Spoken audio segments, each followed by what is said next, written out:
Hello, I'm Aldo Gonzalez, and this right here is my cybersecurity project for the Lone Star class ITCA 1370. So the tool I'm going to talk about today is Hashcat.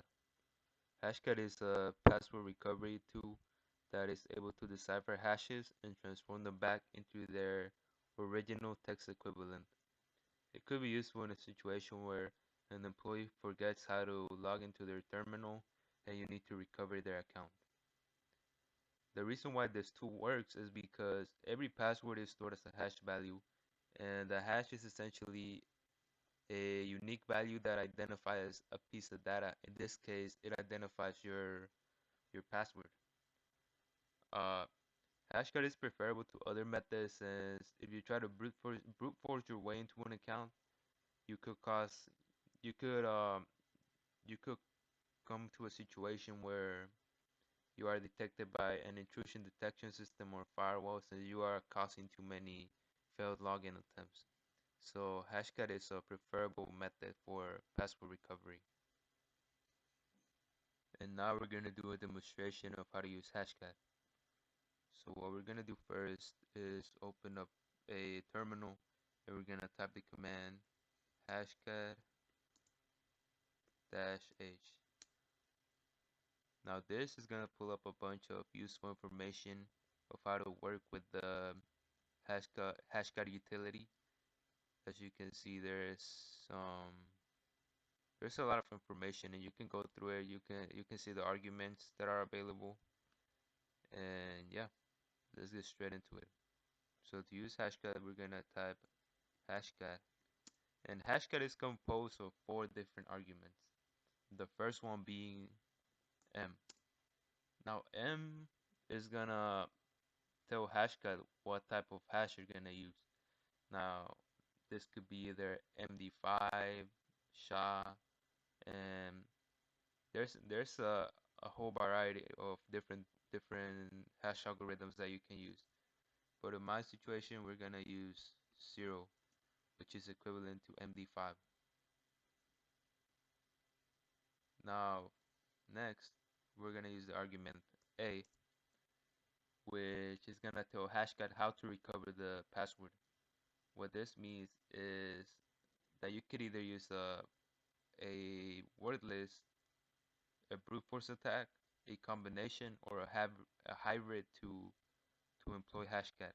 But in our situation, we're gonna use a word list, so we're just gonna type 0. Next, in order to save the contents to a file, or in order to save the output to a file, we're gonna type the argument O with the name of the file where we want to save everything. So in my case, I'm gonna type recover text. And next is the oh yeah, that one right there is optional because it will show you an output, but I just wanted to send it to another file. So yeah, now the third output is gonna be the hashes. It's gonna be a list of hashes. Oh, wait. It's gonna be a list of possible hashes for the password you intend to recover. Now you may ask yourself like, oh, how am I gonna, find hashes? Like, it's not gonna be an issue.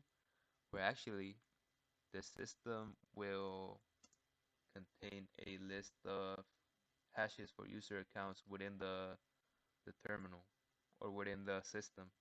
All you need to do is type sudo cat and then slash etc slash shadow, hit enter, type in your password. And as you can see, all this right here are hashes for the different accounts that are available in the system. Now, if you scroll all the way down, you will be able to see all your accounts. Like in this virtual machine, I created a few accounts for demonstration. As you can see, they just have my name, nothing fancy. But yeah, these are the hashes that are associated with it down here at the bottom, and you can just grab those, copy and paste them to a different text file.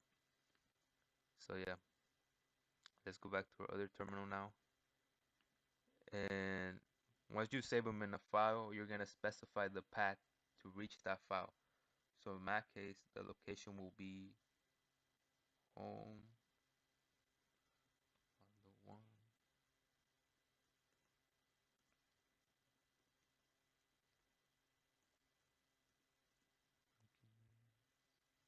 Forgive me if I'm typing this a little bit slow, but it's because I'm holding my microphone in my other hand, so yeah, it's a little bit difficult. But anyways, now that you specify the location of your hashes, you're gonna you're gonna locate the word list you're gonna use. Now this word list is gonna be the passwords that you're gonna try out. So basically, the passwords on this list are gonna run through the through the hashing algorithm you specified in step M, and it's gonna run them through the system, and it's gonna see if any of those match the hashes that you're providing in this list right here. So for my list, it's gonna be, let's see, user. Oh yeah, also it is worth noting that Kali Linux comes preloaded with a lot of different word lists, which I believe can go up to a million. Like there's about a million different passwords in here, common passwords, like your typical admins and whatever not. But you could also create your own. Just specify the path to the file.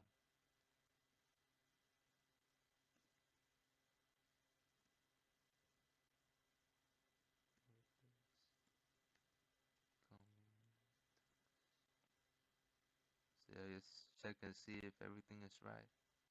And now you can hit enter. No such file there. Right there. See, if you get this output right here, is because you typed something wrong. That's why you gotta double check that everything is typed correctly, because just one little miss input will cause that error. So let's try this once again.